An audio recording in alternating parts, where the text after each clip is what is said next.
એટલે પરીક્ષિત રાજાએ કલયુગને રહેવા માટે સ્થાન બતાવ્યું. સૌથી પહેલું જ્યાં જુગાર રમાતી હોય ત્યાં જઈને તારે નિવાસ કરવો.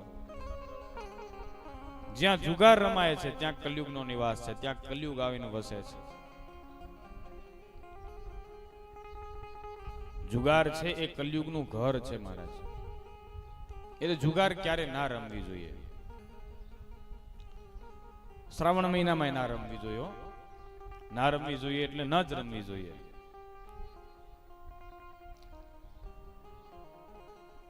જુગાર છે ને, જુગાર બહુ ખરાબ આદત છે.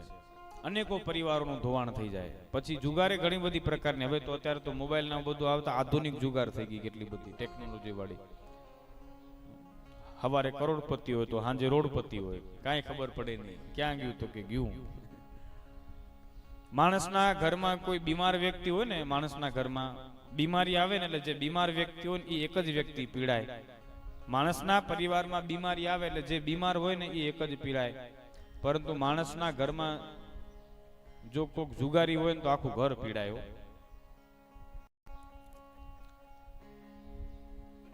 આખું ઘર હેરાન પરેશાન થાય જુગારીના કારણે. એટલે જુગાર ના રમવી જોઈએ.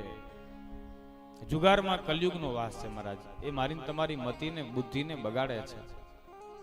પણ ખબર નહીં કેમ આપણા શાસ્ત્રોમાં જે બાબતોને નિષિદ્ધ બતાવી છે, જે બાબતોને અપવિત્ર કહી છે, અત્યારના સમયમાં આ બધી બાબતો છે એક પ્રકારની શોખની વસ્તુ થઈ ગઈ. લોકો ગર્વ મહેસૂસ કરવા લાગી ગયા. જે બાબતોની આપણે ત્યાં નિંદા કરી છે એ બાબતોથી લોકો ગર્વ મહેસૂસ કરે છે. શરમાતાય નથી. જુગાર રમીને શરમાય ઠીક, ગર્વથી કે અમે રમીએ, અમારો ધંધો છે, અમારું આ કામ છે.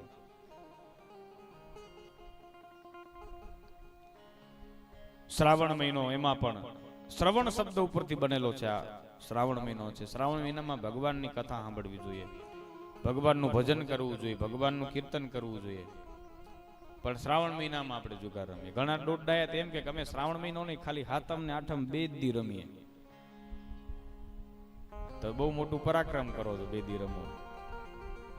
હાતમ આઠમ જે દિવસે ભગવાન શ્રી કૃષ્ણ પરમાત્માનો આ ધરતી ઉપર પ્રાદુર્ભાવ થયો મહારાજ, જે દિવસે ભગવાન પધાર્યા જન્માષ્ટમી, એ દિવસે તો ભગવાનનું ભજન વિશેષ કરવું જોઈએ.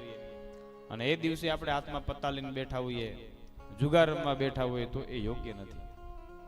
ભગવાન શ્રી કૃષ્ણ પરમાત્માનો ભયંકર અપરાધ છે. ભગવાન શ્રી કૃષ્ણ પરમાત્માના પરમ ભક્ત છે પાંડવો. ભગવાન સતત પાંડવોની ચિંતા કરે. મહાભારતના યુદ્ધ વખતે પાંડવો પોતાની છાવણીમાં નિરાતે હુઈ જતા હતા, પરંતુ ભગવાન ક્યારે નિરાતે હુતા નથી. પાંડવોની આટલી ચિંતા કરતા, પરંતુ એ પાંડવો જ્યારે જુગારમાં બેઠા ને ત્યારે જુગારમાં ભગવાને પાંડવોની સહાય નથી કરી. જો સહાય કરી હોય તો પાંડવોને જીતાડી દે ને ભગવાન.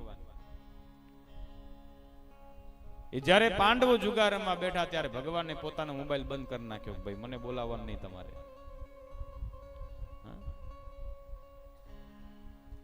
ખરેખર નહીં તો જો ભગવાન જીતાડી જાય પાંડવોની જો મદદ કરી હોય તો. ભગવાન તો દ્રૌપદીની લાજ બચાવવા માટે આવ્યા, બાકી પાંડવોને જુગારના કારણે કેટલું બધું કષ્ટ ભોગવવું પડ્યું.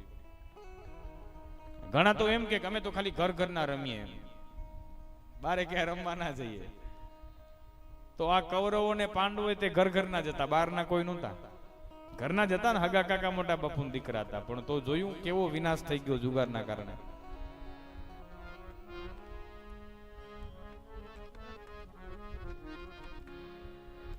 કોઈ પણ પ્રકારની જુગાર છે એનાથી આપણે દૂર રહીએ, જુગાર ના રમીએ. જ્યાં જુગાર છે ત્યાં કલયુગનો વાસ છે.